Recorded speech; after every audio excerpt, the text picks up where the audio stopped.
one specific to this one. It's up to you. Just that one.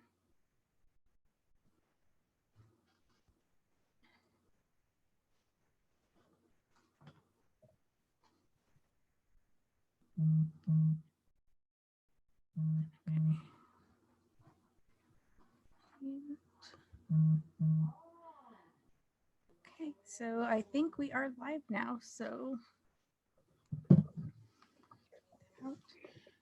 they'll be seeing a 20-second delay on the live. Right. So we'll watch that for the chat and stuff.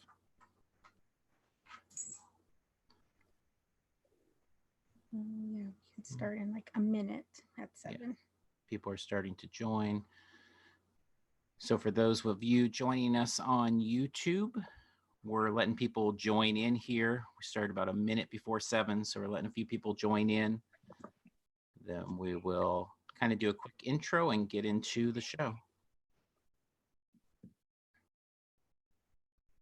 Hi, Greg. Greg Packard said hi. Hey, Greg. All right. Thank you for joining us. Yeah, totally. Okay, so it is now 7. Yep. People are joining. Okay, so I'm going to do a quick little intro kind of for the video, but because this will also double as our podcast, as a podcast in this series. So before we get to the actual podcast intro and all of that, thank you for joining us. If you're joining us on YouTube Live, we thank you for being here and tuning in. Please feel free to jump in. It'd be awesome if you guys do have any of your own top 5, if you want to share that as we go. So we'll be doing 5, 4, 3, 2, 1. And so if you want to throw in your 5s and your 4s and 3s as we get to those. Also, if you have questions, obviously we have Ted here who literally wrote the book on Knott Scary Farm, Knott's Halloween Haunt History. So he'll probably be able to answer questions far better than us, I would imagine, in most cases. But either way, feel free to throw questions in if you have them about any of the things we talk about. Feel free, obviously, to talk amongst yourselves as well, too, as we are going along there. So in a second here, we're going to do the podcast intro, and then we'll introduce ourselves in case we have viewers that aren't familiar with any of the 3 of us, give a little bit of background about how the show came about, what we're doing with the series, and then jump into actually our 5, 4, 3, 2, 1. Yep. And let's see. I don't know who House Devan is, but hi. And okay, cool. So, do you want to get started? And again, thank you for joining us, and if there's any technical issues, we'll work through them. Obviously, we'll try, but if you follow us, you know that we don't do YouTube Lives very often. So this is a little different for us. So be patient with us, and I'm sure you will, because you're all great people and stuff. Yeah. So, but thank you for joining us. Yep. All right. So we're going to go with the podcast intro and then jump into the show. And again, and Carmel will be watching the chat. So as I said, as you have your comments to throw in there as well, questions, or your 5, 4, 3, 2, 1 as we go for it as we get there going. Okay. All righty. Welcome to Parks and Cons, the companion podcast to the parksandcons.com website and YouTube channel. We discuss cons, theme parks, collecting, and other fun stuff. It's March 26, 2020. I'm your host, Sean. I'm here with Carmel. Hi there. And Ted. Hello. Parks and Cons, your on-the-spot podcast where we take you to the heart of the action, best conventions and themed entertainment events around. Today, we are talking our top 5 Knott Scary Farm mazes. And so this is a very different podcast for us. If you are just listening to the audio, not joining us YouTube Live, we are doing this as a YouTube Live podcast. This is the first in a series of shows that we have planned. So we hope for those of you live that you'll want to maybe tune in with us, or if audio is more your thing. I know, full disclosure, audio is definitely more my thing generally. Part of the reason we don't do YouTube Lives usually is we're running around and I like listening to podcasts on the drive or things like that, but feel free to either join us live or join some podcasts. And either way, hopefully it'll be some fun content here. How this came about, we'll get to in a moment, but I think before we get to that, let's maybe give ourselves a little intro in case you're not familiar with any of us. If you're tuning in for the first time, Parks and Cons, or you're not familiar maybe with some of Ted's work. So we'll go ahead and start. Carmel and I run Parks and Cons, the website, the podcast as well. We're nearing 500 episodes of the podcast. So if you're just joining us on YouTube Live and you like Halloween content or Scary Farm specifically content, there's a lot of it there.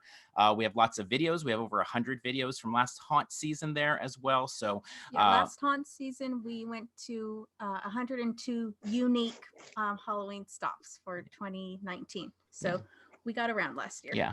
So we love parks, we love conventions, and we love Halloween a ton. And so that's a little bit of our just individual history. We'll talk a little bit more about the relationship to Scary Farm in a minute. But Ted, want to introduce yourselves to the listeners?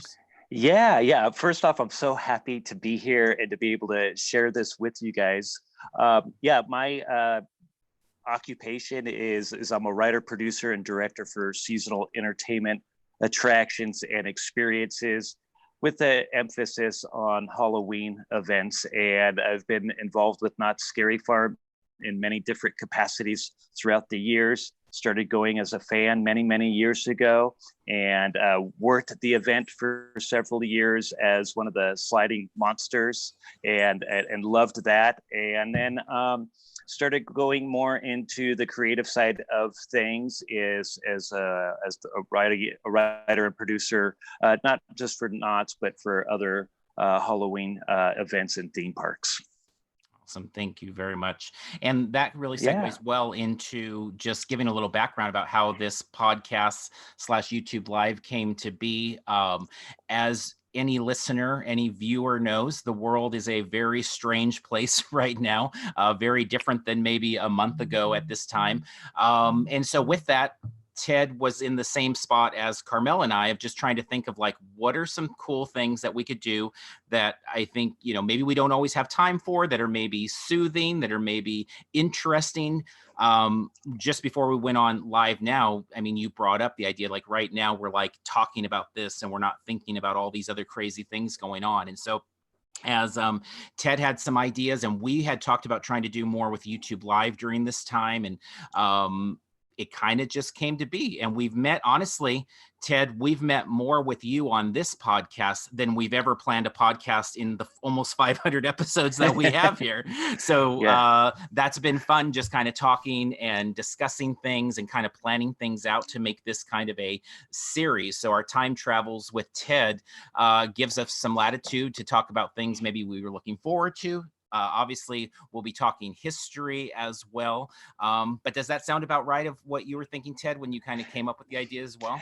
Yeah, absolutely. And for folks that aren't necessarily familiar with parks and cons, I'm a fan of their content, their social media, and listen to their podcast. They've gotten me through many long Los Angeles commutes, and so one of my favorite things that they really have kind of done, that's kind of this recurring presentation that they have throughout the year, are sort of their top moments, their top fives, that type of thing, for not only the conventions, but for theme park elements, for seasonal events, that type of thing. And so when we started talking about it, I thought it would be a lot of fun to do a top five with them, and to be able to share some of my thoughts, because I'm always yelling at the car radio as I'm listening to it about what I would be choosing when they're making their choices. And so we did think that all of you guys out there listening would have your opinions as well, as far as what the top Knott Scary Farm mazes of all time were. Now, I know a lot of folks are a little bit younger to the event, and maybe they've only been going a year or so, but there's some other folks that have been going since year one, and since the introduction of formal mazes at the event since 1977. And so I'm sure some of those folks have some thoughts as well. So that's kind of the overall genesis of what we were trying to do here. Yeah, and then it was really funny timing when Ted had texted us, because one of the things Carmel and I talked about is just trying to, while we have this kind of weird situation right now where parks and cons are closed, was trying to work on different skills. And so one of the things that we don't ever do is like YouTube lives, and we don't have the time. A lot of times there's topics like this. We've talked about interviewing Ted before. We had the good fortune of doing it at Midsummer Scream last year and doing a podcast on the podcast stage there, but of doing some other things in that vein. And so this, like, all of a sudden when you had contacted us, like, this is the perfect time to do something like that, where it's a little bit different and we're able to take some time to just, talk about these things. So again, for our podcast listeners there, we are going to reference some of the people in the chat. We've got a bunch of people chiming in there with us as we go along. It's good to see Greg and Drew and Will and Tim, Steve.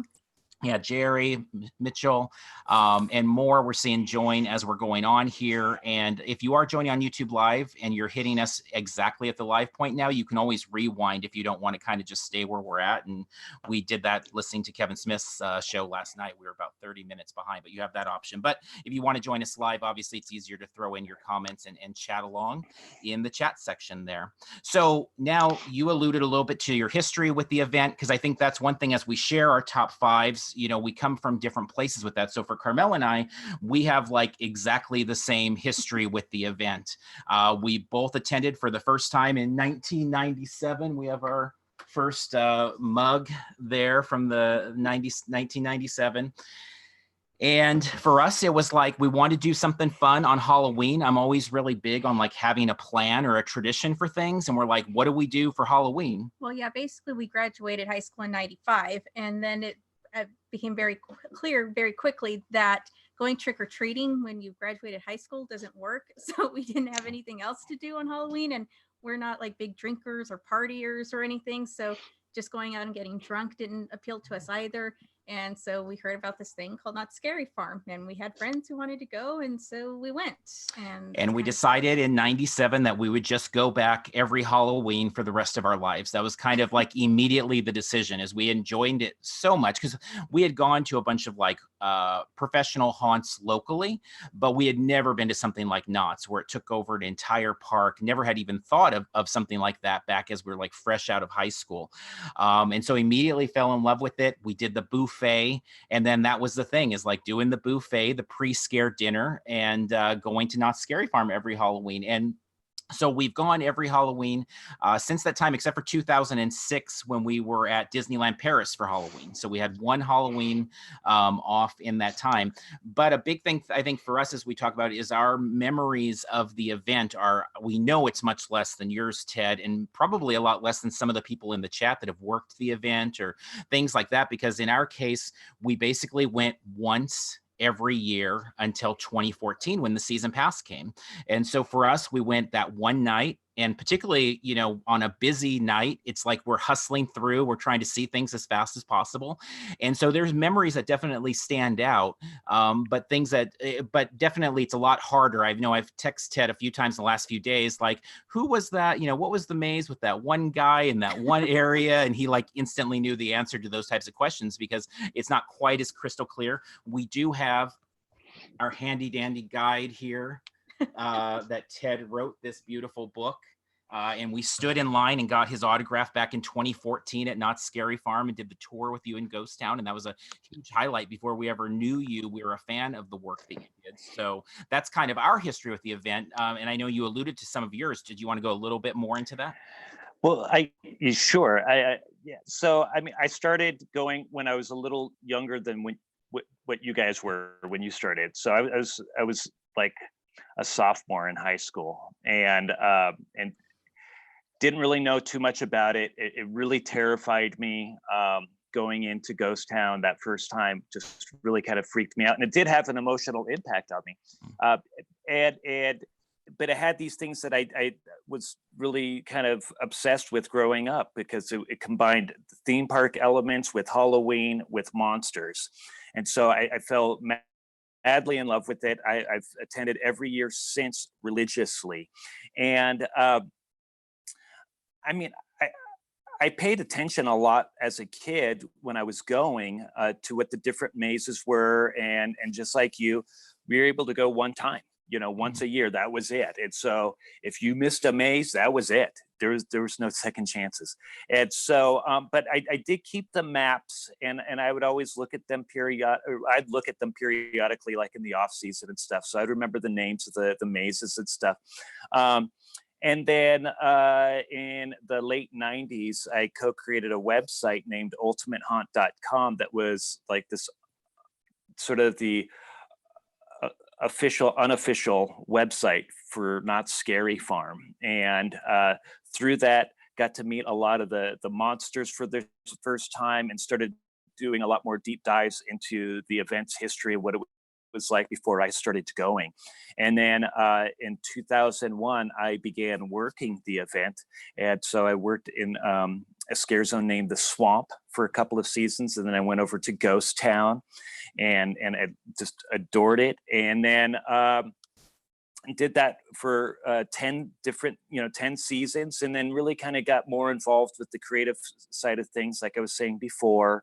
And one thing led to another. I authored that book, and then I got a lot more involved with not just Knott's Berry Farm, but other theme parks. And despite any event that I'm working on, my heart will always be in Knott's Scary Farm. That's kind of what sparked this whole thing for me, and always be extremely near and dear to my heart. So I tried to make that as not long-winded as possible. No, and I think that's something when you say that, that's, I know for Carmel and I, like, we love covering every Halloween event out there. We obviously we bounce around to so many Halloween things and we love them, but there's something about Scary Farm, because that's where it started for us, and obviously it started for everybody there, and there's something humbling and special about being there and seeing all of that unfold. So a quick thing though, if you are listening and you're interested in more of Ted's history and with Halloween and stuff, he did do a panel at Haunt X, and we did record that, so that's also on the YouTube channel if you want to go more, hear more of Ted's stories, and that was a lot of fun too. Yeah. And then in the chat, welcome Tom and Helser. We see you guys there. Thank you for joining us. Patty, AJ, Leia, Dan, thank you. Thank you all for being there, and please feel free to jump in. So we're going to go ahead and start then. So we're going to start with our number 5 here. And so we're going to go the order we're going to go. So if you've not listened to us before, Carmel and I have a different style for doing our top 5s. And so we kind of usually go in this order. I do level them, 1 is my top and 5 is, ranks them. Yeah. And Carmel just kind of has a 5 or a 7 or whatever the number we might be. So what we'll do throughout these is we'll start with Ted and let you go first, then I'll go, and then Carmel will go. That way, if she has them anywhere in the number, she can kind of jump in versus us having to repeat later on or things like that. So do you want, and I should say before you give us your number 5, if the people in the chat, if you have your top 5, if you want to throw in there what your number 5 all-time Scary Farm maze is, go ahead and do that now. We'll go ahead and just do your 5 right now, not all of the 5. So your 5th one, so that we can all kind of look at it as they pop up as we're going through our we'll order. do them together then, 5, 4, then all the way down. So all right, Ted, do you want to give us your number 5? Sure, but first, a little disclaimer. First off, these are absolutely subjective, right? Oh, yes. These are just our favorite mazes. I've limited them to those that I've only been through, so the event had been going on for quite a number of years before I started going, but I could only really judge the ones that I've been through. And I realized that these choices are kind of a mix between different aspects. A lot of them might be more nostalgic because of what they kind of made me feel going through them, but also because I know a little bit about the event's history, I could really kind of focus in on the impact, the longstanding impact that a particular maze may have had on the event. And so that's stuff that I kind of kept in mind, and I think that's kind of what makes it fun. And, these mazes grow in production value every season. And so, especially with the artwork and all of that stuff. And so arguably, whatever the most recent maze is probably the best, arguably. And also the event is designed to outdo itself every season. It's supposed to be getting better.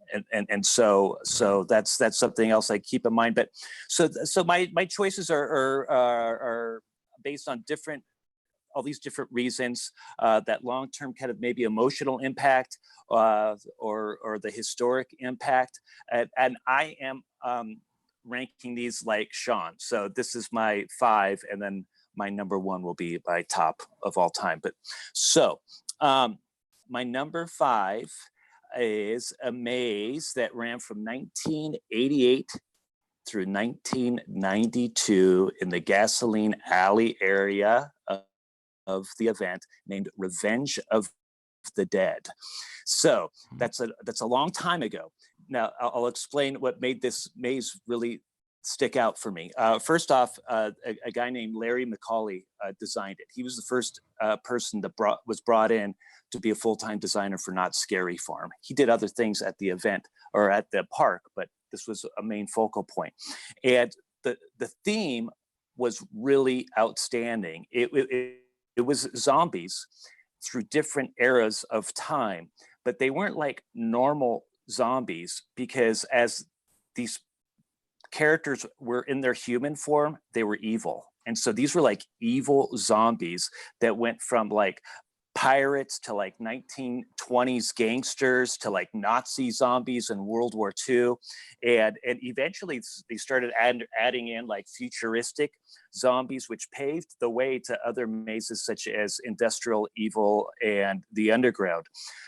One huge aspect literally about this maze was the size of it. It is basically over where Accelerator is now. Mm-hmm. And it was just this massive footprint. It was just staggering.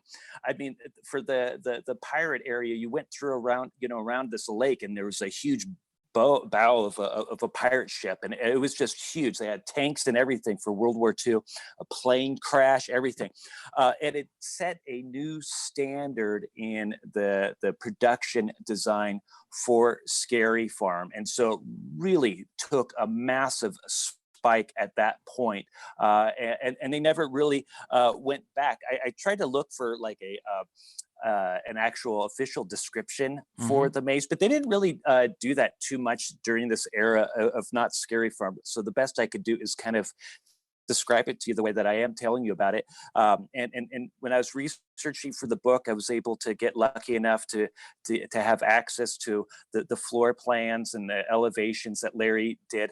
And just to let you know, to kind of give you a little bit of an idea on the size and the scope of the maze, was that it, an average on stage talent count can be anywhere, like usually around like 30 people, maybe, let's say. The on-stage talent count for Revenge of the Dead was 62 people. So that is a massive amount of actors. So it gives you an idea on how huge this maze was. And so I do know, I look back on it probably with these rose tinted glasses, but it did have an impact on me, and it was extremely popular, but extremely effective, and had, like I said before, had this huge impact on the event's history.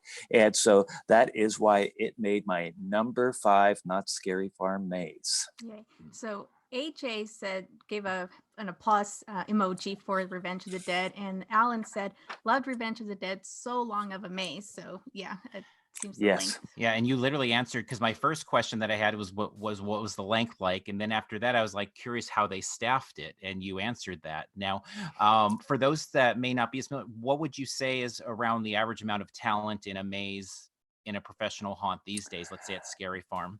I would say anywhere between 20 to 30 people, probably up. Like, I mean, it could go up to 40, for some types of attractions. But 60 for one attraction is pretty good. That's pretty solid for a regular maze. Awesome. All right, then I will go. That predated when we were there, so we didn't get to experience it, but it sounds like an awesome one. And, a fun thing with this too, I'll just say this in advance, because I started doing this, is I don't know that I don't think any video exists of that, or does any video exist of that you know of? Yeah, there's some video. I'm not sure it's really, I don't know if it's on YouTube, but I know it might be like maybe on the bonus features, a season of Screams, but I've seen it.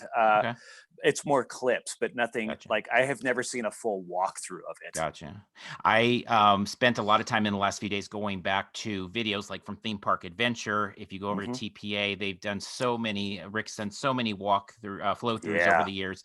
And so that was a lot of fun to go back and look at some of these mazes and revisit them. But this one predates even that. So, oh, and AJ says maybe on Uncle Mike's YouTube, possibly. So maybe we'll just throw that out there. Okay. All right. My number 5 is the Inquisition. And this ran from 97 to 2003 in Camp Snoopy in the Fun House. And for me, you know, this is really, again, this is right when we started going. So my visions of that first year are very narrow. There's not a ton of them, but I remember being blown away by the theming of it. That for me, coming from just having done kind of local firemen's haunted houses and little home haunts here and there and stuff, for whatever reason, this was the one that stuck with me the longest of these.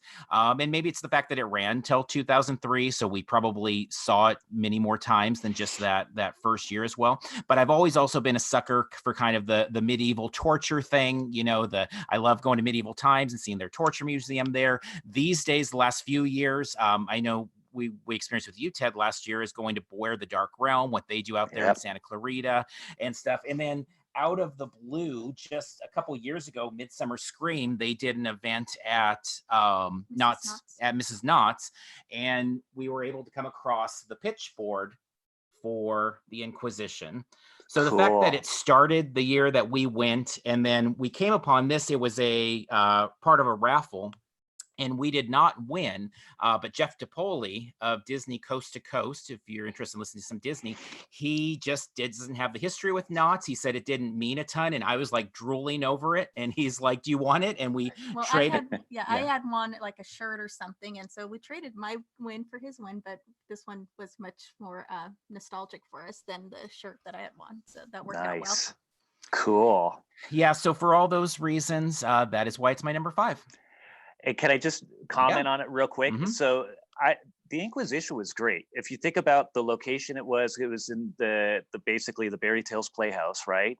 And toward the end, it if you remember, it turned into it was like Tales from the Crypt presents the Inquisition, and so they had the Crypt Keeper as a costumed character. I don't think it was a puppet. I think it was a costumed character that would introduce the Inquisition. And so it had a couple of different lives. I know a couple of the talent that were in there were very, very dedicated. And it was always so friggin' foggy and dark in that crazy maze. But I love the Inquisition. Yeah. And it's weird because if you listen to our podcast, you know, I'm really big on using, you know, of not like over relying on darkness, but there was something about that one that to me just all worked despite that darkness. And Mitchell in the chat says there are clips from the Inquisition over on Uncle Mike's YouTube channel as well. Great. And then we will have time for just kind of some more general questions at the end too. He was asking about questions there. So, and we're going to come back to the chat. If you haven't thrown in your number 5 yet, if you want to, we're going to come back to that after Carmel gives her number 5. So I was trying to dig deeper into my memory a bit because I didn't want everything to be just since 2014 when the Knott's Pass came, because of course when the Scary Farm Pass was released, we jumped on that and we got it that night that it was announced. And then since then we've been going to Scary Farm, like, I don't know, many nights per year. But before that, it's kind of hard to remember. So the one that I put as my number 5, and again, mine aren't ranked. They're just the 5 that have stood out to me the most that I whatever. So I went with Gothic Graveyard, which was from 2000, and it was located at the balloon race in Camp Snoopy. And really, from back then, it's hard for things to kind of stand out. But what I remember, and I mean, I may be remembering incorrectly, but it's kind of what I remember is the first time that it really stood out, that there was a scare actor that jumped out on a bungee and then jumped back. And so that scene kind of like stood out to me. And so again, just trying to like pull back from deeper in the memory vault, that was one that kind of stood out. And Sean did have to ask Ted for help on that to make sure I was getting the right one because I was trying to remember. So yeah, that's what I went with for my number 5. Well, and it stood out to us too, because the one that jumped down on the bungee worked at the local Hot Topic. And that kind of blew our mind because we'd always seen, these, we never really thought about who the actors were. And then all of a sudden we're like, hey, this is like the kid from the mall that we see that's selling, t-shirts, but he's also a monster on this bungee. And it's like, that's so cool that they do, that's the thing is for us, we hadn't, again, being right out of high school, we hadn't really thought about that side. It's very different now. Obviously, we know a lot of people that follow along with us are in high school or younger than that. And they're thinking in that mode and they know what the Decade Brigade is and they follow along with these things. But back in those days, pre, Twitter and Facebook and Instagram, it was like mind blowing that we saw this guy from Riverside at Hot Topic that was in this maze. So yeah, definitely stood out there. Yeah. So that was my number 5 that I put. I want to go through the chat. Hold on. Go. Oh yeah. Did you have anything on that one, Ted? No, I was just going to say the one thing that was sort of unique with Gothic Graveyard is, and I just had to double check it but it was only there for one season. Because it got immediately switched out to Lore of the Vampire, but they kept the vampire theme going on up there in Camp Snoopy. But it was a fun, great maze up there in those rocks and all that stuff. I love the mazes that were up there. So yeah. Great choice. Yeah, it wasn't just a flat thing like some of them were. So, but people mazes that people chimed in on the chat with were Labyrinth. Say who? Oh, I'm sorry. Mitchell said Labyrinth.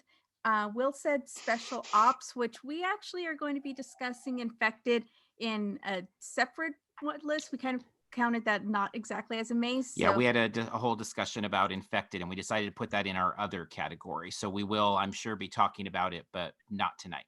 Yeah, and then Alan Simpson said Redbeard's Revenge. And then, let's see. I saw Curse of the Werewolf, Adam Walsh. Yeah. Nice. And I think AJ said Labyrinth. Labyrinth because I got to meet Sandy. Okay. Layla. The Asylum for Layla. Yeah, and Curse of the Werewolf. Did you say that one already? I think, and Layla said the Asylum was her favorite. And then Dan says 13 Axe Murder Manor. So cool. Awesome. All Thank great. you guys for jumping in. All fun. All right. You want to go ahead and go with your number 4? Yeah. So my number 4, I've got some explaining to do. This maze, I believe it's my personal opinion. It has to be one of the most popular mazes ever in Knott's Scary Farms history. It ran from 1995 through 1999 in the Whirlpool attraction, and it was named Dominion of the Dead. This was designed by a dear friend of mine named Catherine White, and she created this kind of terrifying elegance in this really hardcore, impactful attraction. It was really kind of like living art. There was a maze that took place right before it named Lair of the Vampire that was kind of these show elements mixed with scare elements.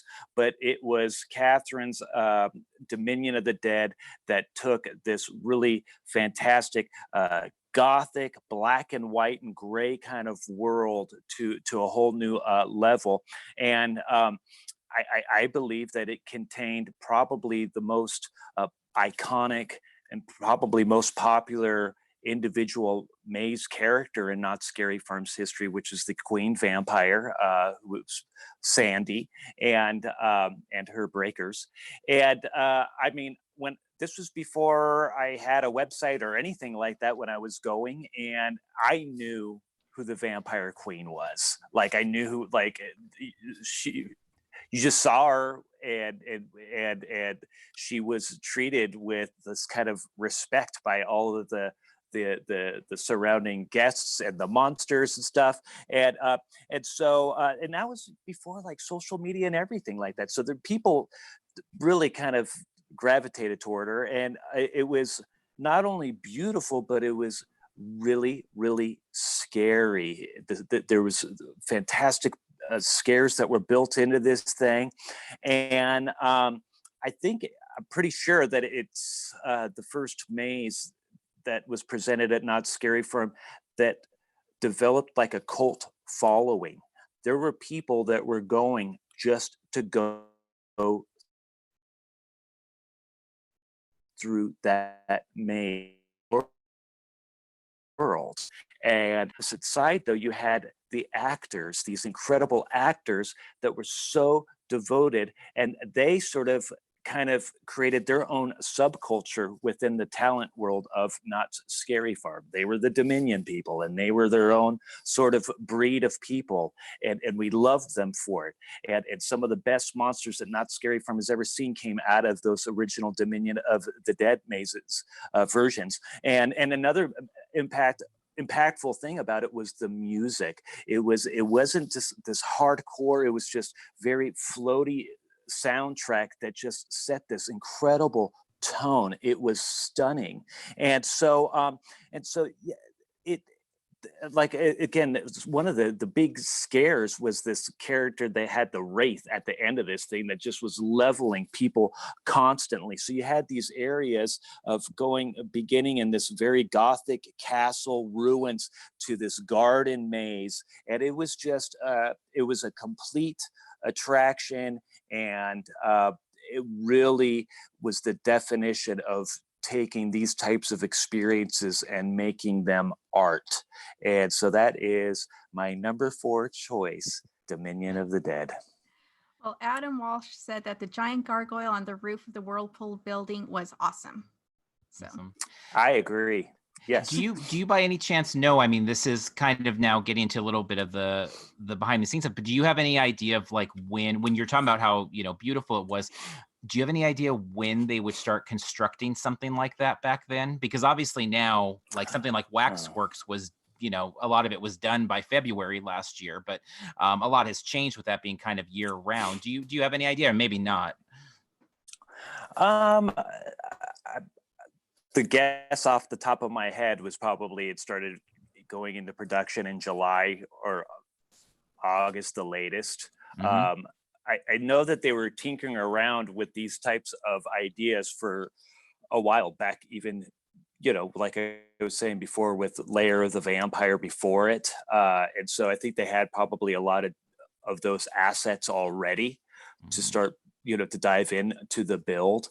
I've got the design somewhere. I'm sure there's some sort of date as to when it was designed, but I'm guessing the production for so long for Not Scary Farm was typically like July when it was on site. Okay, cool. And so to follow up that, Bella jumped in the chat and said, I was definitely one of those people that just went for Dominion when I was 18. It was such a beautiful entrancing maze. Yes. All right, so my number 4 is a much more recent one. It opened in 2015. It's still going, Paranormal Inc. And I can go back to a specific date that really was kind of I felt like a transformative experience for me. It was September 7th, 2015, about a week or so before the event opened, and they did a behind the scenes thing for a media thing. And so we went to go see, we'd seen through the cracks. Everybody knows the cracks where you can kind of see from the street by the guest marketplace area. We knew they were building this stuff over there, but we got to go there, and we met John Cook there, and they allowed us to take a couple pictures. But I just remember walking into that first room where you have that show, the opening show there, and just the heft to the building, the walls, the height. And it was just like, I hadn't seen this level of heft to the building where it felt like such a real world kind of creation at Scary Farm before. And I remember standing there next to Rick West and saying, like, this is a real game changer. Like, this is a very, people aren't ready for this. This is going to be very different. And so they allowed us to take very few pictures that day, but it was such a moving experience. And to see how that attraction has held up with the changes that they've made in the last couple, I love the new, scene with the nurse and everything that they've done, that opening scene, how they've kind of, abbreviated it in recent years, and I still think it really works. And it's become one of those mazes that I would just, if they kept it there forever, not that they do that with any maze, but I would be totally okay with going through that maze the next 20 years or something, because I do love it so much. So that's why it's on my number 4. Cool. So, Awesome. So for my number 4, the one that I again, mine aren't ranked, but the 4th one, or the whatever that I'll mention, is Slaughterhouse, and that went from like 2008 to like 2013, and it was like the front gate entrance area, and that was one also that to me again was pre-Scary Farm Pass. So, but I think because it was there so many times, it kind of stood out, and I don't know, to me at the time, it seemed like a pretty lengthy one, or at least from how I remember it.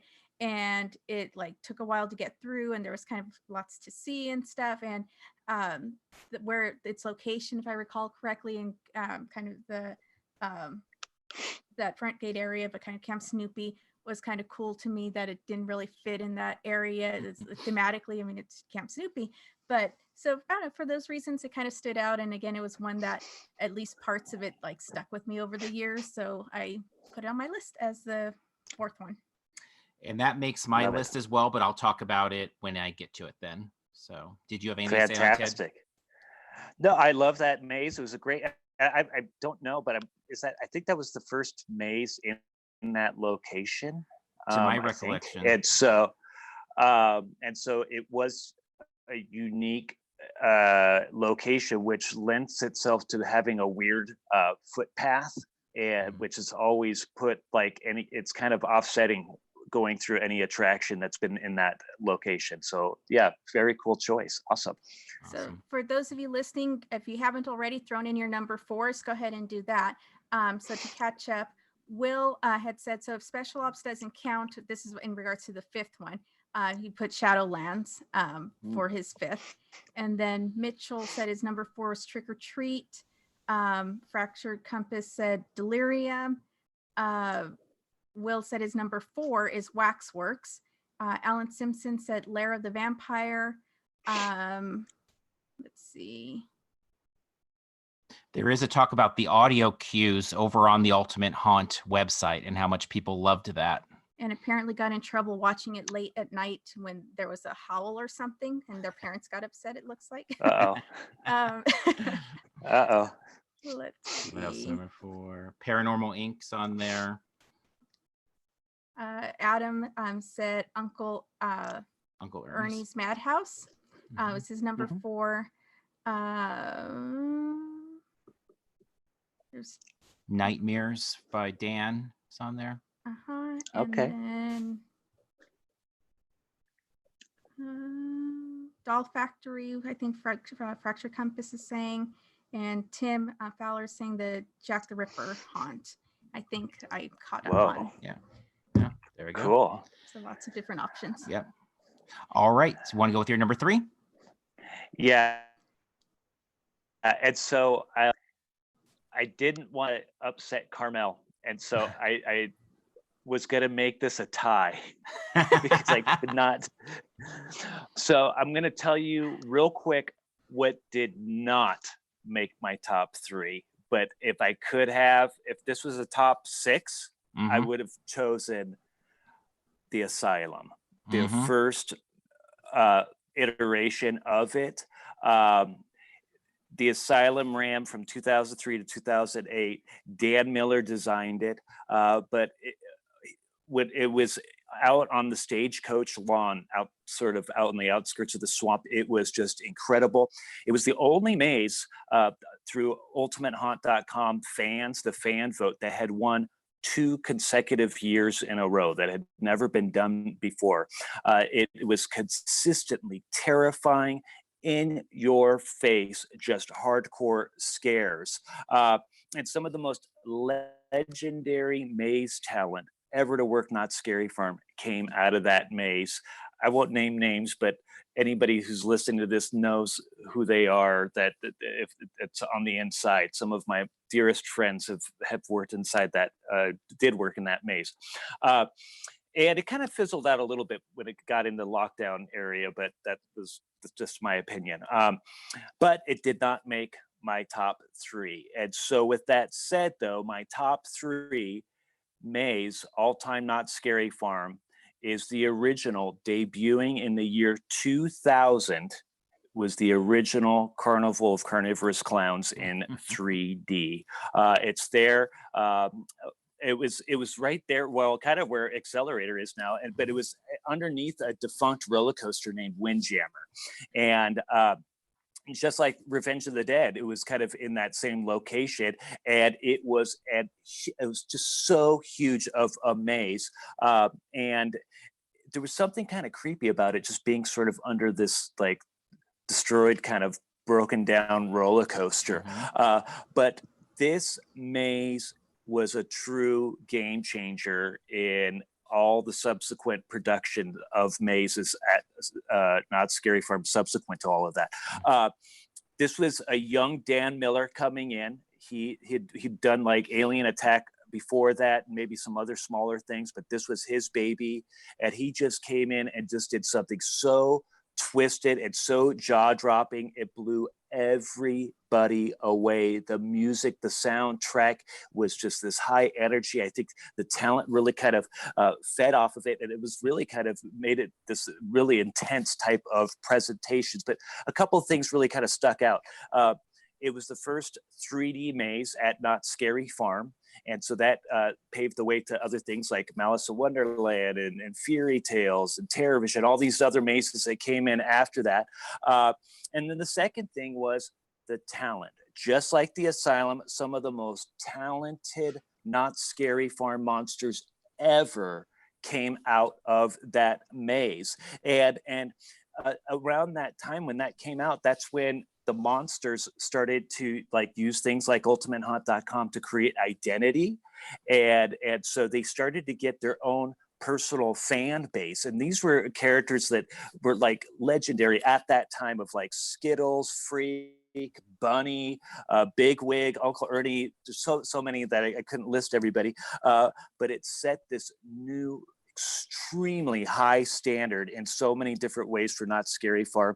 And that's when really Dan Miller made a huge name for himself and created identity for himself as well. So that is why it made my number 3 list. You know, it's funny that you started with saying kind of your runner up too, because I have like, I'll share mine at the end so I won't spoil anything, but I have like 5 or 6 runners up, but that was my number 5 or 6 was that right there. And everything you said about it, it's one that really still I can picture rooms from there, the use of color and lighting. I think it was the first time I ever even thought about such things going through a maze of like, oh wow, there, you know, it wasn't what I was used to. And so my hope has been that they would bring something like that, not necessarily 3D, but you know, to tie into the Carnival Scare Zone there as a, you know, clown. Sure. Obviously Dark Ride is in that vein, but I just missed the clowns in that maze specifically. But I love that choice. Yeah, and Tim Fowler says that he still has his glasses from that one. I think I do too somewhere. Yeah, that's awesome. Yeah, I think I do somewhere back here too. Yeah, that was awesome. Did you do your 3? No, I'm sorry. That's right. My number 3. Okay, my number 3 is what Carmel's last one was, which is Slaughterhouse. So she already gave a little bit of the background. Part of what really I loved about Slaughterhouse is I've always loved Texas Chainsaw Massacre, and I've loved that vibe. And I think when I looked at my list, and when I look every year at some of our favorite attractions we visit, is there's just some themes that are more your themes. Like I know for myself, I'm not usually into very much like sci-fi or alien themed mazes, even though I love sci-fi and alien. But then we went to Perdition Home Haunt like 4 years ago, and they did one that just is like one of my favorite alien things ever. So it's not that it's always that way, but the kind of barbecuing theme, the Uncle Willie's barbecue, the location. I remember it being the first maze and the one that stands out the most of being like intimidating, as you know, going through it, of like seeing it down that kind of dark area there. I feel like most of the time when we went through it, it wasn't busy for whatever reason, and so that added to kind of the foreboding nature of it. A few years ago, Jeff Tucker gifted us one of the aprons from it. And so like this is like one of my favorite things in the world because it ties back to such good memories of that maze. And I loved it. I really, really loved that maze. Cool. I already said I liked it. So we'll move on to my number 3 that I will mention. And I'll go with, again, mine aren't ranked. So with Forevermore, which ran, I think, like 2013 to like 2015. And that was kind of in that Mystery Lodge area. And I've always kind of enjoyed Edgar Allan Poe, and seeing some of those creepy stories brought to life was just really cool to me. And I really enjoyed it. And I think in particular, it stood out more even in the first years. I feel like as the years went on, it didn't have quite the same impact, which may just be because I was used to it at that point. But yeah, I really enjoyed Forevermore. So that's why I put it as a third on my list. Love I it. love That the was a music great from maze. that one. Yeah, I Yeah, me loved the too. music. I loved especially the finale and those last scenes and stuff. It was just so weird, but weird in a really good way. Yes. Let's see. So if you haven't already chimed in with your number 3, those of you listening and watching, feel free to do so. I'm going to scan through now. Alan Simpson said his number 3 was Malice in Wonderland. Mitchell Ralston, for me, Voodoo, the first year with the Choose Your Own Path theme. Patty said Voodoo. Dan Biernowski said Infected, year 1. Let's see. This is in their number 3, but Mitch also said, I miss the Ultimate Haunt monster profiles and trading cards. House to Van's number 3 was Cornstalkers, first year 2008 version that faced away from the boardwalk. Great sound, smells, and scares. Michael Bondi, hi Michael, joined us. His number 5 he interjected here was Mother Goose's Scary Tales, and his number 4 is Dominion of the Dead. And number 3 is there. Pinocchio Unstrung, he has his number 3. Oh, okay, I'm scrolling down. That was a little bit further down, but let's see. Yeah, so and then Will said Dark Ride was his number 3. Adam said Nightmares. Let's see. Michael Martin said, what about Tooth Fairy? And Mitchell just said Forevermore and some exclamation marks. So I don't think that was his 3, but I think he appreciated the mention. And Michael, we're not, Martin that said, what about Tooth Fairy? We're not done with our list yet, so we may get there. And Dan, on year 1 of Infected, we'll talk more about it, but I'm with you on year 1 was like my favorite year of Infected, but we'll save that for another show down the line. But I still, think about that one. So, all right, Ted, do you want to take us to number 2? Yeah. So my number 2 is more recent. It debuted just a few years ago, but it checked off like practically every single box that you could in what makes a fantastic Knott's Scary Farm maze. And I do believe that it's one of the best that the event has ever seen. And so my number 2 pick is Paranormal Incorporated. Mm-hmm. First off, you had this pre-show that Knott's had been trying to pull off in different ways throughout the years, and they just were never really able to pull it off without really messing up the pulsing and the throughput of the attraction for guests. But thanks to John Cook and his great design elements, he really kind of broke that code. And by sifting through these large rooms into these 2 different paths. And I do got to tell you, I kind of worked with John a little bit on that opening sequence, that room. And there were nights that John and I would just kind of duck off into the shadows of that opening main room, that showroom, and just watch these groups of people just get leveled when this girl ghost would break out using that rigging apparatus. And this could have never dreamed that it was going to be that effective. And so that was something I'd never seen before, like just to be able to do a scare and get that many people at one time. And so but also that showroom is setting up a substantial story. And so the storytelling element in Paranormal Incorporated is very substantial. And that's something that most mazes at Knott's Scary Farm did not have before. They had story, but they didn't have it to that degree. And so that was something that that pre-show really kind of helped set up. And then once you get into the maze itself, you have, you know, these two different paths and all the different gags and the use of technology with the projection and the ghost hunting equipment and the character Barry being ripped upward with that bungee and all that stuff. And I really liked that original ending. For me, I really liked of where it kind of quieted down and it really kind of set up this huge big finale with that puppet. And so there was just there was a cool level of ebbs and flows and tension that really has been present through that maze. But so using multimedia, amazing special effects, substantial storytelling, multi-paths to create repeatability, the talent, super scary. It's a traditional haunted house. And so to me, it's pretty much a perfect haunted attraction for me. Yeah. So that's why it's my number 2 pick. Yeah. And, you know, we end up in the position a lot of times that we're bringing people for like their one Halloween thing a season is to go to Knott Scary Farm. So we take my mom that way. We take coworker friends that way, a bunch of, and that maze always wows them. You know, it doesn't matter if it's third year, fourth year, whatever, it always wows them from the beginning. Every night it's one that people are talking about at the end of the night as we're leaving. And again, these are people that are not going to, you know, 100 different haunts, but they're always blown away by it. And I've always been impressed by how it seems to impress, whether it's the veterans or the newbies. Everybody really falls in love with that thing. Yes.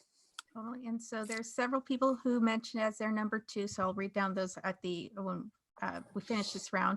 Okay. But then Greg said Paranormal Inc. is very good. AJ said always love the quiet cave sequence of Paranormal with the ethereal music. Mm-hmm. Yeah. Mm-hmm. Cool. All right. My number 2 is Dark Ride. And Dark Ride, a newer maze, 2017, it debuted over in the Boardwalk Ballroom. I don't know that I've ever smiled so much as the first time I went through that maze. I mean, the idea that you're walking a dark ride track, the music, the Easter eggs, the Castle Park vibe at points.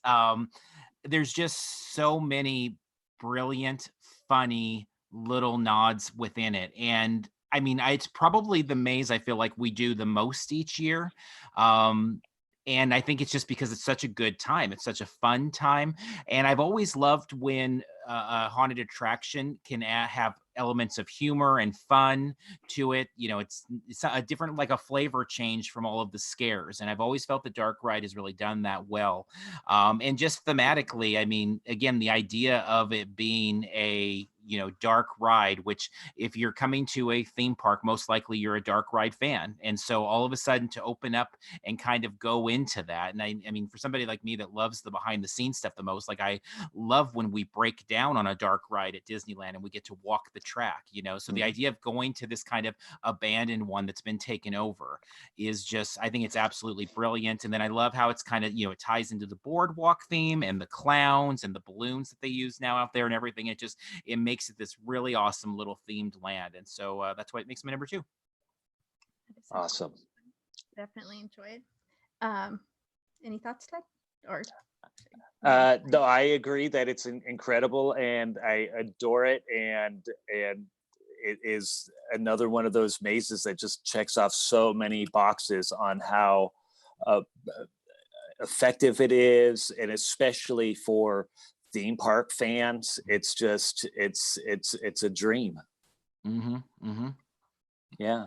Let's see. AJ said Dark Ride is the only maze I've ever had the chance to walk through entirely alone. No one else for miles. It was horrific. Mitchell said the wizard animatronic, I shall vanquish this dragon. And also Mitchell said the final room in Dark Ride is just classic. Yeah. An awesome maze. I love that one. But I didn't put on my list. Next on my list I put was Tooth Fairy, which went 2014 to 2017. And that's in that backstage area. And that was a Daniel Miller maze. And I find that I like a lot of his mazes in general. I love the stuff he designs. But Tooth Fairy, I'm not sure why it stood out so much to me. I mean, that was, I think, the first year that we were covering Scary Farm as, media or whatever. And so we were able to attend Scare School. And part of that was going to the costuming department. And so we got to see the mask ahead of time and kind of handle it, and the dentist mask and stuff. So I thought those masks were really great and the costumes were cool. And then so when we finally went into it, I don't know, I just really enjoyed it. I like the small spaces, the cage area. I find amusing because I am so short that I don't really have to bend down too much, if at all, to go through it. Whereas Sean's like hunched over and having to fold over in half to go through. So I loved Tooth Fairy. Like every year that it was there, I appreciated it so much, and especially the first year when things were shiny and polished and stuff. Yeah, that one was a lot of fun, I think, and we got to see it in a little bit of a different version up at Great America, and it was really neat to see kind of a whole different version of it, but still fun and compelling, but just a very different version of it.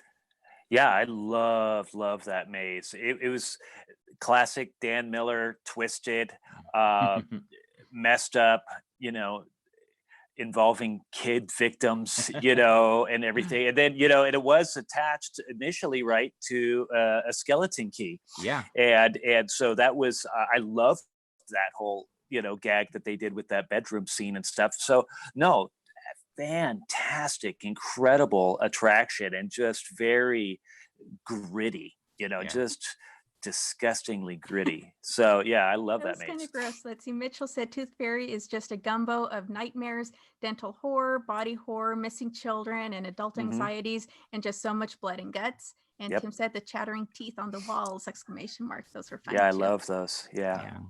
Cool. The mask, not that it's the exact mask we got to see at Scare School that year, but we ended up being able to buy one of the masks off eBay after the thing closed down. So I'm going to actually do a video on that. So if you guys are interested in that, I'll do a video on that probably next week. So let's see. So if you haven't already interjected your number twos, go ahead and do that, because I'm going to start going through those now. So Mitchell's number 2 was a tie between Paranormal Inc. and Terror of London. It says, I can't choose between the two. I love them both, especially the amount of history they have crammed into Terror of London with the almost complete recreation of Jack the Ripper crime scenes. Then Will's number 2 is Paranormal Inc., same as you, Ted. Patty's is Dollhouse. Michael Bondi's is Nightmares. Dan is a tie, Paranormal Inc. and Doll Factory. Let's see. Mitchell said, I am all about the mazes that tell a story. Totally the type of person who hyperfixates on the lore of a maze or attraction. Let's see.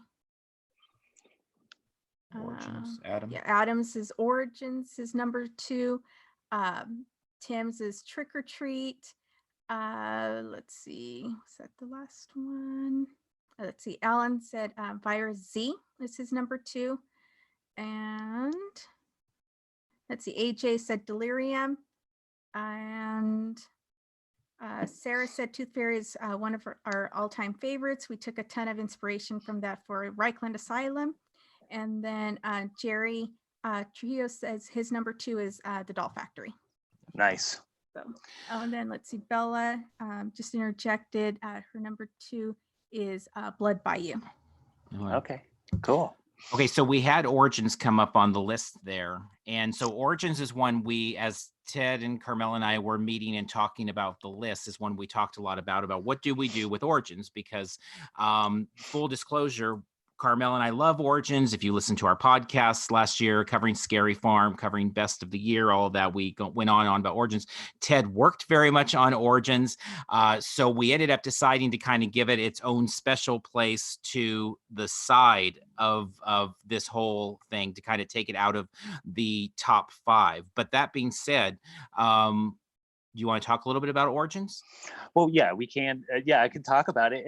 And I mean, I could talk a long time about it, but yeah. So to me, that is my favorite maze. Yes, at Knott Scary Farm for a lot of reasons, but mainly because I worked on it. So that's why I felt like I wanted to exclude it out of my top 5 list. But yeah, I mean, I think anytime anybody works on these types of attractions, they're all sort of, I know it's very cliche, but they're your babies. but taking the story of origins and coming back to Knott's in that type of setting and being able to really kind of help tell the story of the scare zone that I spent so much time in, and the scare zone that started all scare zones and helped kick off the event, meant a lot. And so I'll leave it at that because, again, I could ramble on forever about it. Right. And I know we talked a lot about it on the podcast, and just the way that it tied into all of that history, all of the Easter eggs in there. I mean, I would love to go through it like as a lights on type thing and just really look at all of the things there. There's such a love there. And obviously, I think everybody all haunt season long talked about that. And so, yeah, it was the one when we started talking about doing this list, immediately it was like, well, it just feels like all of us are going to say Origins is our number one, because it's full disclosure, Origins would have been my number one as well. And I don't, Carm, if it would have made your list or it definitely would have been on my list. Yeah. But since my list isn't ranked, I wouldn't have necessarily ranked it number one. Yeah. But it was. Yeah. Basically. Yeah. So I mean, it truly feels like a maze that should just be there forever. Even really, and when I talk about my number one, I kind of feel similarly, but not to the same level as Origins because of the way it ties into Ghost Town.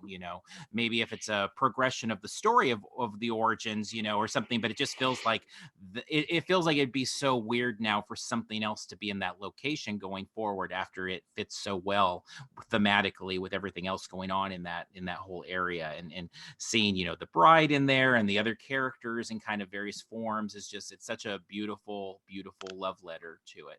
And we see in the chat several I guess we'll read the number ones at the end, but several people are like, yeah, that's my number one, I love it. Yeah, so Mitchell said Origins is my number one. Will said Origins is the best maze. Tim said so good. Mitchell said, what other maze has catawampus monsters and possessed devil babies? Greg said Origins is awesome. Mitchell said, OMG, I can just talk for days about Origins. AJ said, thank you for Seymour's cameo. Mitchell said that he would pay good money for a lights on behind the scenes tour of Origins. And Alan said Origins is on a pedestal of its own. Michael Bonnie just said Origins is awesome. The scene when you seem to be outside in the rain is and will be one of my all-time favorites, but not his number one. LOL. Hello to all, by the way. Hey, Maya. And then earlier, I think pretty much before we started talking, Will had asked the questions of kind of what were the biggest issues in designing Origins and how did you overcome them kind of during the build?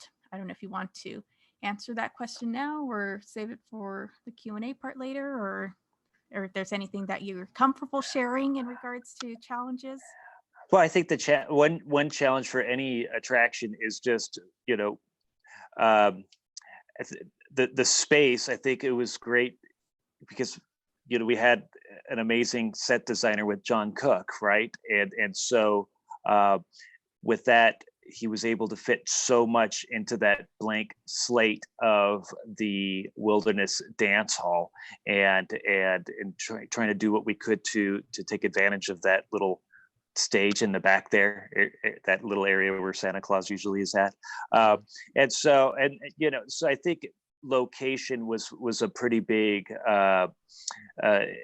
challenge, but like I said, with any type of attraction, that is usually the case, especially like Carmel, when we're talking about things like Gothic Graveyard or Slaughterhouse, where they're building these attractions around like trees and stuff like that, is always pretty crazy. But I think, at least off the top of my head, that's one way I would kind of look at that.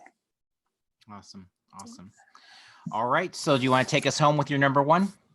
Okay. Yes. So my other top maze, though, is something I know I'm probably looking at it through a very sentimental type of lens. But it's the first maze that I went through where it was consistently just scary. No holds barred. They always delivered. And it took place at a time when the set designs certainly aren't they weren't what they are now. But I think there's something to be said that a good haunted house doesn't have to have all these bells and whistles necessarily to be effective. If you've got the right talent and you've got the right situation, the stars can align and could be really scary. Also, I was younger when I went through this maze. I was the perfect demographic for this maze. The event, any of these haunted attractions, any of these Halloween theme parks, the demographic is primarily teenagers. And so as a teenager, and so I was primed and ready for that. So for me, the one maze that had stuck out for over 30 years of me going to the event as being scary, intense, disturbing, and just fun was Bates Motel. It ran from 1988 through 1991, way before you guys started going. It included all the staples that you see in haunted houses: the checkered room, the dot room, the creepy sets, very aggressive monsters. And this was also in the Wilderness Dance Hall. And at that time, the Wilderness Dance Hall, whatever attraction was in there, fell under the entertainment department umbrella. The other mazes at the time did not. They fell under rides. And so what they almost I always kind of looked at it as, if you look at like farm teams for sports, the Wilderness Dance Hall at the time was kind of the farm team for Ghost Town. Okay. And so some of the most legendary Ghost Town monsters at that time got their start in Bates Motel. And that was at a time that sliding was just starting and really kind of being developed. And so these people were coming out the streets and really making a positive, huge impact on the event's future. And so this was way before, copyrights were breathing down Knott's. So they spelled it Baits Motel. But it did feature music from Psycho, and it had scenes that were starting out going through an actual motel. And any folks who remember mazes like Ghost Town Dead and Breakfast and Horwood Hotel, those hotel room doors and all that stuff, that was all from Bates Motel originally. But somewhere in the middle of Bates Motel, it started to kind of get a little bit more surreal into kind of going into Norman Bates's like psyche and stuff. And so these rooms started to get a lot more nightmarish and surreal, and it was just kind of this hodgepodge of classic haunted house elements. And so it was sort of the opposite of what we see from Origins and all these other mazes that have so much story. There wasn't a lot of story in Bates Motel, but it still worked somehow, some way, very effectively year after year, and it just stuck with me all these years. And it was just kind of that standard that I've kind of always held on to. It's probably not the best maze in Knott's Scary Farm's history. It's certainly not the most ornate or anything like that. But for me, all these years that I've been going, it has stuck with me as being my number one Knott's Scary Farm maze. That's fantastic. I wish I could walk through it. I know. Would you say, so in looking back at your life and working in this industry, is there anything that you look back and say, well, that's where I got that from, that now when you're working on attractions, that's something that maybe you took back from those days that you're like, this is really critical, or anything that inspired you? I think if anything, it may not necessarily be like a specific like set piece or anything like that. It might be more of the vibe. And so if we're working on something where we're knowing that we want to really try to do something that's scary and kind of has that dreadful type of feeling, I mean, I would be tapping into those early days of Bates Motel. Yeah, gotcha. That's awesome. Well, thank you very much. There's the number one. Yeah, there's so many that have come up either in the chat or that you brought up, Ted, that I hate that we didn't experience or that I don't remember them, because there's so many awesome things. I know, and obviously times change and we've experienced other stuff, but yeah, there's so many things that I wish I could just go back and experience. Back in time, right? But obviously we can't. All right, so my number one is Trick or Treat. Trick or Treat 2012 to 2018. Obviously, it went to the lights out version. I loved what they did with Lights Out. I preferred it before the Lights Out a little bit more, just because I loved really being able to see things. Although I thought what they did with the tech of that was fantastic. I mean, I thought that was brilliant and really awesome. But I am a sucker for, the creepy house at the end of the street type of a maze. I love, if we go to Six Flags Fright Fest, I love Willoughby's there. I mean, I really love the old creepy haunted house.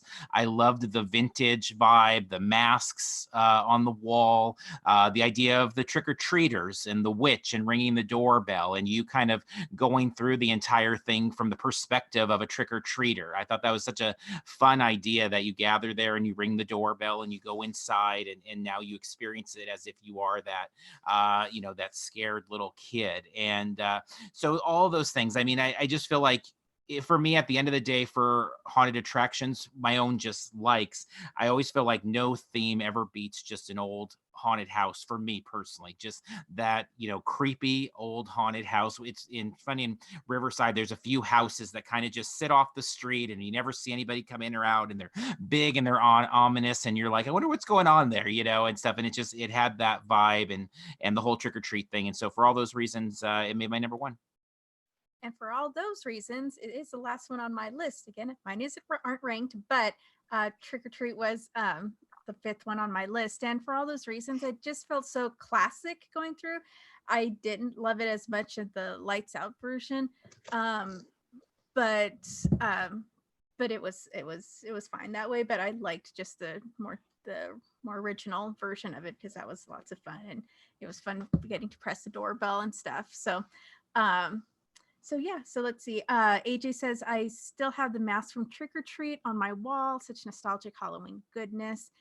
So yeah, by the way, so if you haven't put in your number one, those of you watching, let me, or go ahead and put those in, and I'm going to start kind of catching up on those comments. I'll start from the bottom and you start from the top. Okay. So we've got House to Van says, number one, Trick or Treat, fantastic maze. Alan Simpson says Trapped, which I think we're going to talk about that in a different category as well of the others. Adam Walsh, number one, Industrial Evil. We've got Michael Bondi, number one, Waxworks. And I'm going to talk about that one in a second, because that was a big one to me as well. Patty has number one, Tooth Fairy. Yeah, I think that's where it started. Let's see, Mitchell said, one of my all-time favorite scary farm memories was going to Trick or Treat at the end of the night before closing, and there was no one in line, and the Green Witch opened the door, and she yelled, "Get in here before I drag you in by your hair." So that sounds like a lot of fun.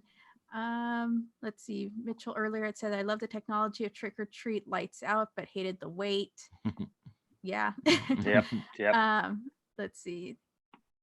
And then going back to yours, Ted, Alan kind of asked, I think I remember rats in the walls at Bates Motel. Is that a thing? Maybe they might have done that. If they did, I barely remember it.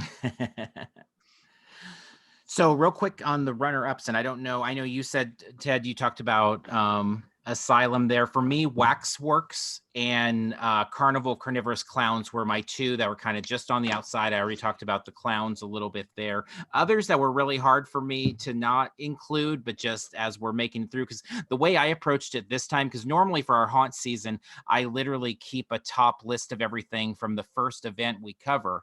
And like for all the mazes, every night we go to mazes, I just add into the list wherever they fit in. And at the end of all these events, it's kind of the order. And then I'll revisit it and say, is it seems still accurate or not? But this one was a little different because we're just kind of coming up with it now.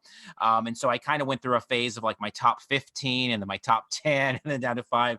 But so Waxworks, Carnival of Carnivorous Clowns, really high up there. Cornstalkers, Doll Factory, Asylum, Forevermore, and Black Magic were all ones that I really had a hard time not talking about in this podcast because I love them so much. But there's just, and then there's so many obviously amazing ones beyond that. I mean, it's such a fantastic event, but those were other ones that were there for me. And Brandon has since interjected that Nightmares, I think he's saying this is number one, not Elvira's, but just Nightmares. Yeah, and real quick, just my other little runners up would be Nightmares. I agree with Brandon, the first iteration of it, and then Dark Ride would be another runner up. we didn't talk very much about like one of the best maze locations in Knott's Scary Farm's history, which was the Haunted Shack. And so Dead Man's Wharf and Curse of the Werewolf were a couple of my favorites. Toxicum was pretty up there as well.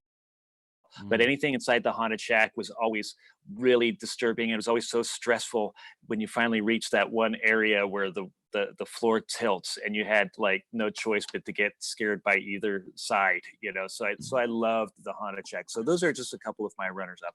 Oh, those are fantastic. And Adam said special recognition to Kingdom of the Lounge Lizards. Mitchell says Black Magic was so good. And Will says, I would recommend looking at my Knott's Scary Farm Maze music playlist, all the Knott's Scary Farm Maze music from the last years. So nice. So we have a lot more Scary Farm talk and I hopefully some other talk. I mean, we will see how things progress, but we're planning to be back to talk about more things. And so do you want to talk about that real quick? Well, really quick. So before you guys start logging off, we would really appreciate it if you would give the chat a thumbs up. And if you would subscribe to our channel, if you don't already, and turn on those notifications, because not so much now that we're normally, as if you follow us, you know that we're always kind of doing fun stuff and we don't know always when we're posting videos. So if you turn on the notifications, you get to see when we actually post stuff. And right now things are obviously a little slow, so we're not putting stuff up as spontaneously, but like the broadcast, if you enjoyed listening to Ted chat and hearing these reminiscent conversations, we appreciate you watching. Yeah, so the plan is next week at 7 o'clock. So on Thursday, we will time travel with Ted again. And let's see, next week we're going to be talking, what did we decide, Ted? Let me pull up my list here. We're going to talk about scare zones and shows through the years. Yes. Knott's Scary Farm scare zones and shows. So think of some of your favorites as well and join us again if you are able to. We'd love to do that. And I mean, Ted, the whole idea of doing this was a distraction. And I got to say, the podcast is at 80 minutes right now. And for 80 minutes, I don't think I've thought about anything but Knott's Scary Farm. So that's a good night. That's a really good that's Thursday. a great night. And that's so mission accomplished. And we appreciate that. Yeah. So Will said, thanks, Ted, for coming out. Patty said, love you, Ted. AJ said, thanks, Ted. Tim said, thank you guys for doing this, getting my haunt fix. Alan said, thank you all. This was fun. Michael Bondi said, thank you for the show. This was fun. Adam Wash, thanks, guys. This was awesome. Thank you guys all for tuning in. And we're running a little long because we like to try and keep these around an hour-ish. So I think we'll take more of the questions. Obviously, we took some as we went along, but we'll take more questions in the next time then. Does that seem okay? Okay, that we hold off on Q&A, Ted? Whatever you guys want. I have time if you want to do or if Q&A. You want, well, that's fine. If you guys want, we'll take a few questions then. Maybe, yeah. Sure. Whatever so if you guys have any questions for Ted you want to throw in, or obviously for us, but for Ted, if you want to throw in, we'll give it a couple minutes of that then. Sure. And let's see. Well, Stephen Turquoise had asked when will parks open again and will Boysenberry Fest come back? And I think the answers to those are both kind of, even as being Knott's ambassadors, we don't know. And in the soon. Yeah, hopefully. Hopefully soon. And what happens with Boysenberry? I know food and wine at Disneyland is being extended, it looks like, into September. So if you have your tasting cards, then they shouldn't be dead by the time you go back. So obviously Boysenberry Festival hadn't begun yet. So we'll see if they tie that in. I would imagine there's an opportunity there with their Knott Summer Nights and the family reunion and all of those types of things. All right, we have a question from Will. For you, Ted. Do you work for Plague Productions? And if so, any word on if you guys are going to be back again for 2020? Yes and no. So there's not a whole lot I could talk about as far as what's going on for 2020, but I do work with John and the crew and everybody. So yes, and no, I can't really say what's going on. Cool. Sorry. Yeah. What has been your favorite? So Brandon asked, what's been your favorite mine ride and log ride transformation theme? But I think we're going to talk about that on a different show, right? Yeah. And so that will fall under the other category. Same thing as attractions like Trapped. Yeah. and infected and things like that. Yeah. So Yeah, that'll so- probably be, oh, go ahead. Yeah, so next week the plan is to talk scare zones and shows, and then the following week will be to discuss others. So all these other things that kind of don't fall into any of those categories. Skeleton key rooms will fall into that too. Yeah, so Yes. so those things are coming. Yes. Michael asks, do you think they're going to bring back Pumpkin Eater this year? I would say yes. I think Knott's kind of now they're going more down the line of, they're doing the pin for the RIP. And so last year Shadowlands and Infected. So I think I would be quite surprised if Pumpkin Eater doesn't return. Yeah, so basically Knott's very clearly stated which mazes weren't going to be returning so everybody could enjoy them is what that was. So yeah, we odd if that one went away this year. All right. It looks like the questions are winding up there. One last thing for the podcast. We are coming up on episode 500. So if you want to send in any questions, we're going to be doing kind of all questions with that. So we'll put that out on social media as well. But questions for Carmel and I on that one about anything Parks and Cons related, really. Yeah, but really quick, AJ just interjected. If you could expand any maze from history into a scare zone, which would it be? And I'm guessing that's a question for you, Ted. So if you could expand on maze. Let me think about it, and we could talk about it next week. Okay. Because that'll take some thought. And then Adam asks, is Murder Co. open year round? We're no longer involved with Murder Co., but I believe it is. Yeah. Tim Fowler says, Ted, what is your favorite event that you visit that you have no hand in? The farm haunt. There you go. The farm. I like farm that haunt. Yes. There you go, Tim. Will says, what degree would you recommend to someone who wants to work in the industry? What was that question again? What degree, what subject area for college would you recommend to somebody who wants to be in the industry?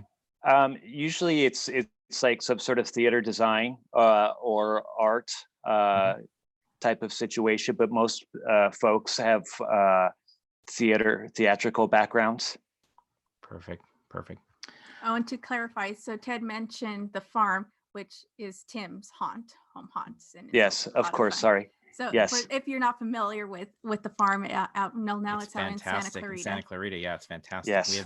We have video of it up on the YouTube channel. You can check out there with the other 100 videos there. And so, all right. So we want to thank everybody for tuning in very much. Hopefully this was a good little break there from everything else. We all focused in on the fog for a bit, and we'll come back and focus in on the fog again next week. And so thank you, Ted, for joining us. And for thank you guys. Sharing this idea with us so that we could.